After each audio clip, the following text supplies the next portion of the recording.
you've been calling for this for 4 years. I assume you think this is too little too late. There are folks out there who think that Mark Zuckerberg and Jack Dorsey have blood on their hands. What is your take? Yeah, I would be in that group. I think it's been clear that the problems have been escalating, that they've been growing. It started with some people talking about white supremacy. It moved into action with Charlottesville, where people were actually trying to harm people. And now we've gone all the way to an insurrection, a coup.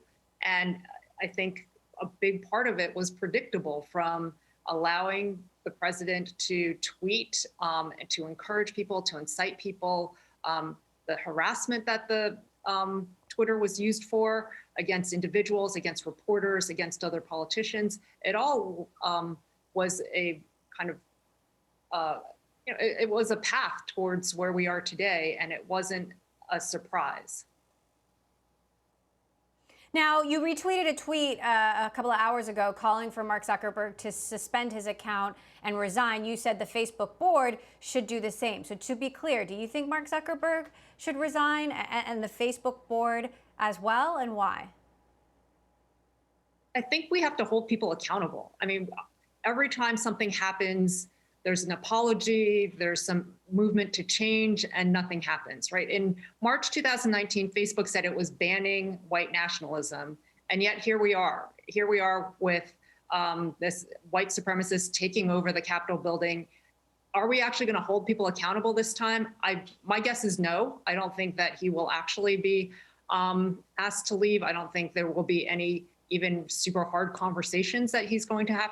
And I hope that the Facebook board really thinks about why this is. How do we allow the platform to be taken over and to be part of the weaponry in a white supremacist battle without any kind of guidelines, without any kind of control, without any kind of accountability? And that's the piece where tech isn't good at this. Tech isn't good at taking accountability. Tech isn't good at looking at its actions and seeing what they lead to. It's focused on, on engagement. It's focused on revenues. It's focused on stock price. Makes it really hard for things to change.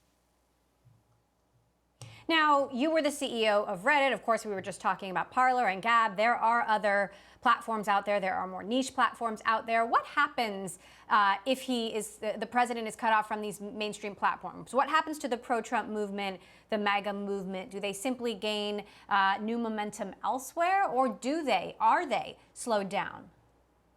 They will be slowed down if they're not allowed to be on Twitter and Facebook. But I think the platforms will continue to be an on-ramp to these other, to these new platforms, and we'll see these new platforms grow. I think if Twitter and Facebook were really good about cutting them off, it would be different. It'd be harder to build more of an audience on these other platforms. But as of today, the content is flowing freely between the two platforms. Even if Trump gets cut off, the other folks who are supporting him, like his sons, his daughter, will continue to try to bring people to his content through Twitter and Facebook, through their own accounts.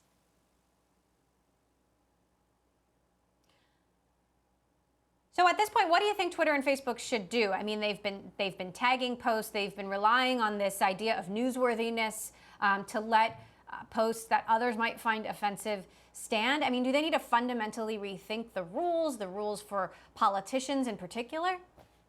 Yeah, I think they have to go through take a really hard look at what happened. How did we get here? How was, my platform, my product that I started as a way to connect people, as a way to promote free speech, actually used as a tool to take down a democracy for a day? Like, what happened there? Are these exceptions that I give to politicians and for newsworthiness actually having the impact that I want it to have, or is it actually exacerbating the problems that I'm trying to prevent? If you look, there's a lot of talk about Arab Spring and the role of Twitter in promoting democracy. This was the opposite. It's not working now, and this idea of free speech taken on by a private corporation where it doesn't really apply hasn't worked. The loudest voices are winning. Trump had one of the, if not the loudest voice, and he used it in a way that was incredibly harmful and incredibly toxic for years and years and years leading up to this point. Was that all worth it? Were those the right decisions? Should politicians be held to a higher standard because they have this public persona, because they have followers, because of their political office, and because people will follow them and people pay attention to them, and they think that their behavior is something that should be emulated. So I think that they did it the wrong way. Instead of allowing for more rules, they gave fewer rules, and this is where we ended up.